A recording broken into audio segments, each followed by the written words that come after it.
सभी बच्चों को शिक्षा का अधिकार है, लेकिन अब भी कई बच्चों को प्राथमिक शिक्षा भी नहीं मिलती।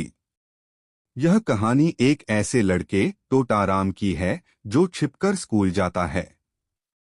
यह कहानी बताती है कि कैसे टोटाराम अपने माता पिता के विचारों को बदलता है। टोटाराम के गांव इंदौरा में एक दिन कुछ नया हुआ। लोगों ने सुना कि एक स्कूल शिक्षिका शहर से आई हैं और गांव में स्कूल शुरू करने वाली हैं। उस रात टोटाराम और उसका दोस्त बाला बड़ों की बातें छुपकर सुन रहे थे।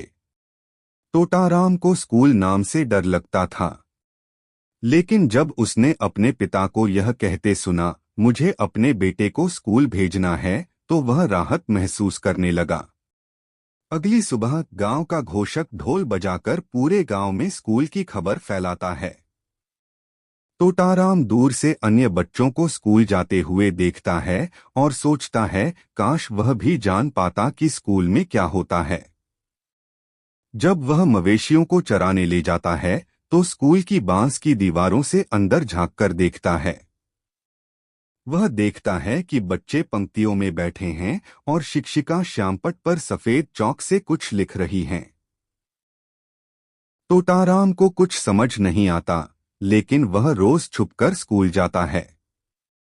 धीरे धीरे वह लिखना सीख जाता है। एक दिन वह अपनी माँ का पत्र पढ़ने लगता है, जिससे उसकी माँ चौंक जाती है और पूछती है, तू पढ़ना कब सीख गया? टोटाराम सच बताता है कि वह छुपकर स्कूल जाता रहा है। उसकी माँ भावुक हो जाती है। जब टोटाराम ने उसे पत्र पढ़कर सुनाया तो वह बोली, अब तू पढ़ लिख गया है, तू अपने बाप का अनादर कर रहा है।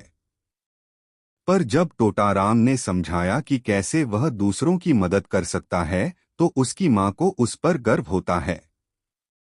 एक दिन जब उसके पिता एक साहूकार के साथ कर्ज का लेन देन कर रहे थे, टोटाराम और उसकी बहन पेड़ पर चढ़े हुए थे। टोटाराम ने देखा कि साहूकार ने धोखाधड़ी करने वाला दस्तावेज दिखाया। टोटाराम ने पेड़ से उतरकर अपने पिता को सच बताया।